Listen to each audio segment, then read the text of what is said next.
Art has always been a big part of our culture, whether through music, architecture, or tradition. Art is everywhere. In the heart of Marinduque lies a craft that tells stories, stories of patience, artistry, and tradition, woven not just with threads but with love, identity, and pride. This is the story of Marinduque's weaving, the art that continues to bind the people together, one strand at a time.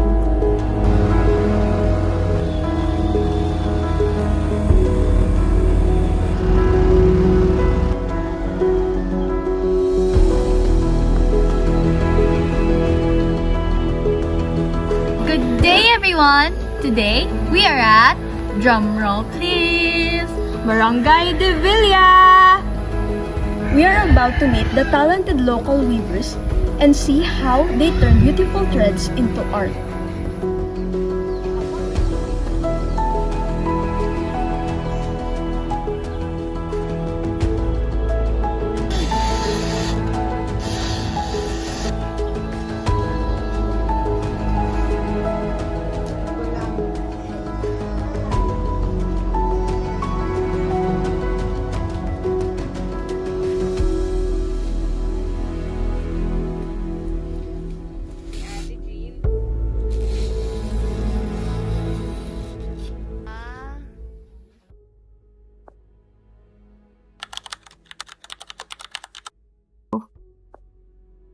Ano pong mga materyales ang karaniwang ginagamit ninyo sa paghahabi at saan nyo ito nakukuha?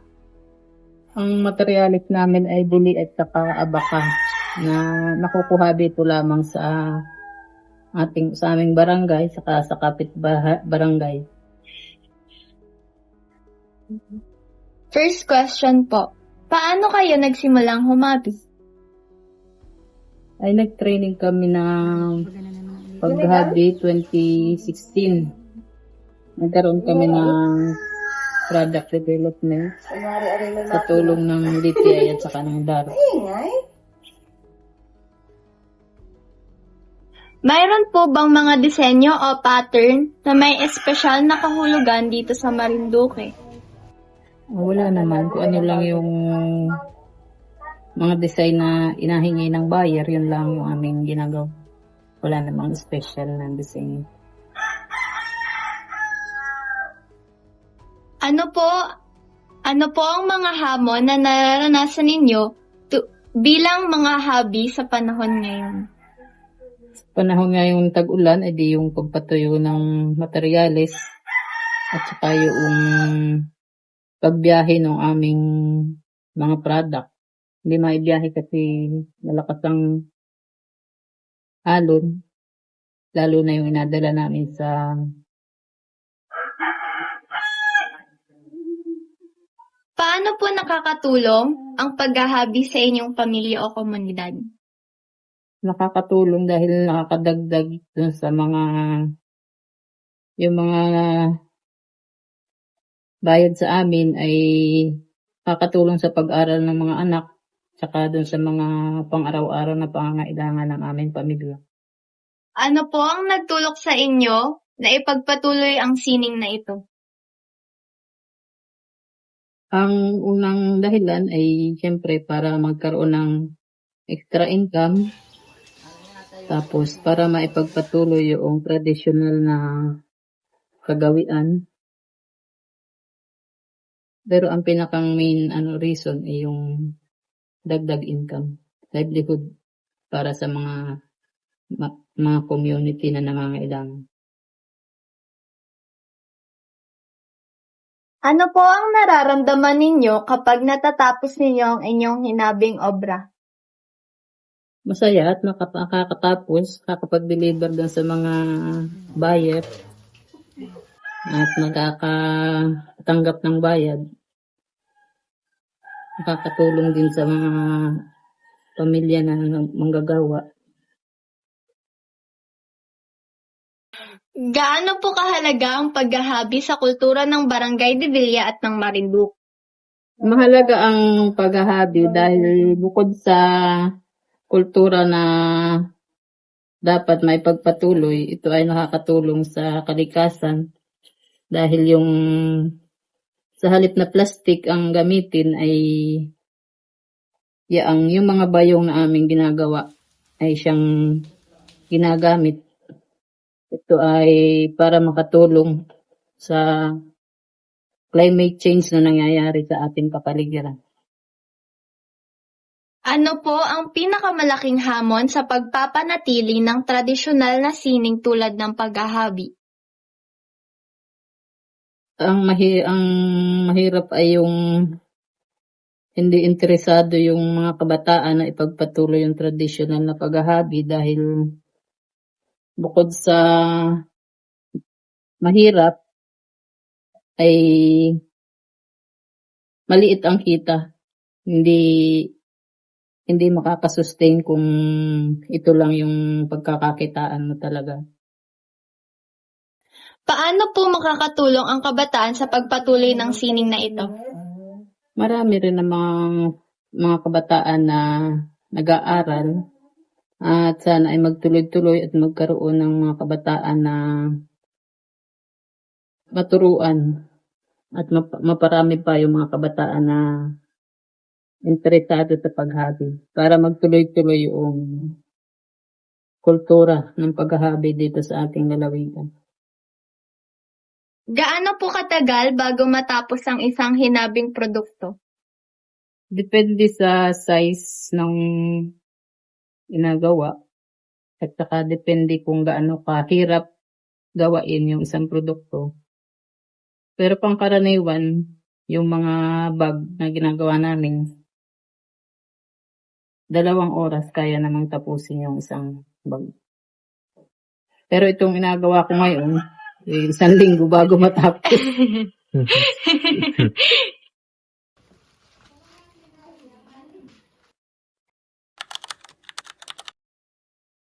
Ilang taon na po kayong nag-ahabi? Matagal na ini. Ako nag-aaral pa elementary, kumarap ng maghabi. Ako matanda na, ito pa rin ang gawa ko. Sino pong nagturo sa inyo na maghabi? Wala, kita ko lang sa nanay ko. Nakikita ko lang sa nagagawa.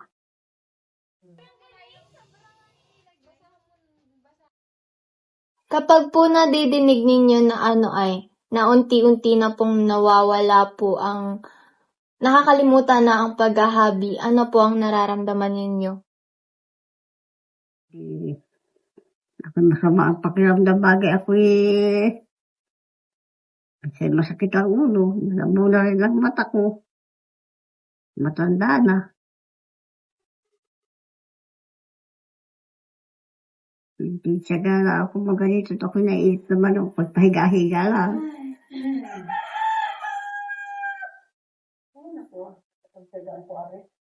Ilang taon ka po nang nagsimula kang maghabi?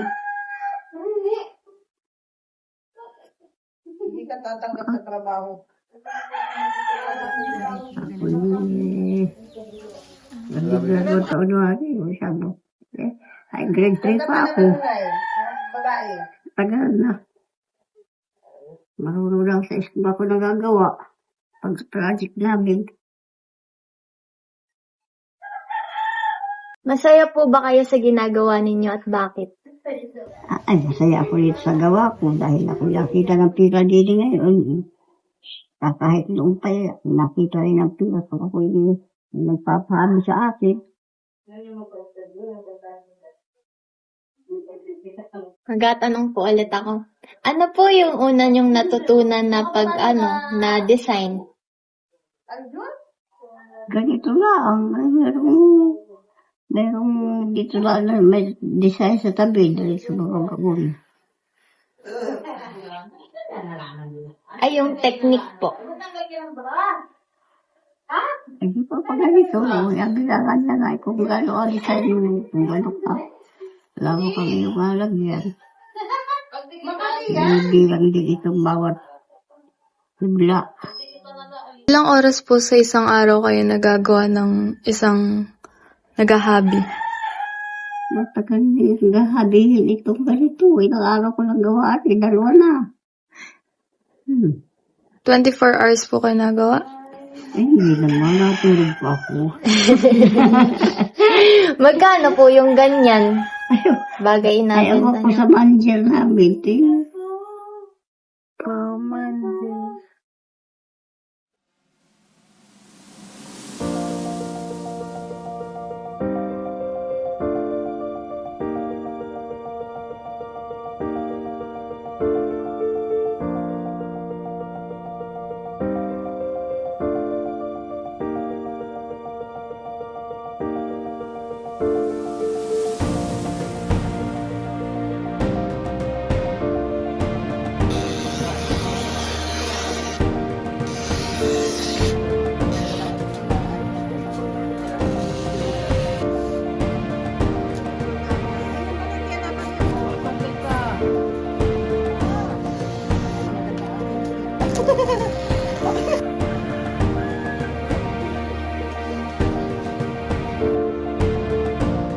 What we saw here wasn't just art, it was devotion.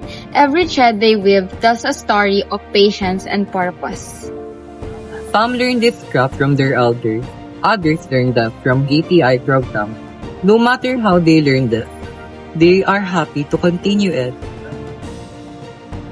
Their hands move with skill, but their hearts that truly create. You can feel how much is love woven into their piece.